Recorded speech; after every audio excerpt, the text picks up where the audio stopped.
आज नयाँ वर्ष अङ्ग्रेजी नयाँ वर्ष साथमा टोपी दिवसको सम्पूर्णमा शुभकामना। र आज म धार लगाउँदैछु चक्कुमा काम सुरु गर्नुभन्दा अगाडि। चक्कुमा धार मात्रै होइन, हाम्रो सोचमा, हाम्रो प्लानिङमा, हाम्रो भविष्यमा सबमा धार लगाउनु जरुरी छ हामी सबैले है। त्यही भएर चक्कुमा मात्रै नभएर हामीहरूको सोचमा पनि धार लगाउँदैछौँ। अब आउने सपनाहरूमा धार लगाउँदैछौँ है।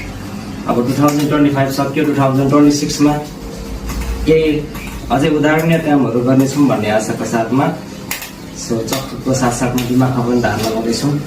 सो ह्याप्पी न्यु इयर सबैजनालाई 2025 को 25 होइन त 26 को 2026 को ह्याप्पी न्यु इयर सबैजनालाई। साथमा टोपी दिवसको पनि शुभकामना सम्पूर्णमा। Have a great day ahead.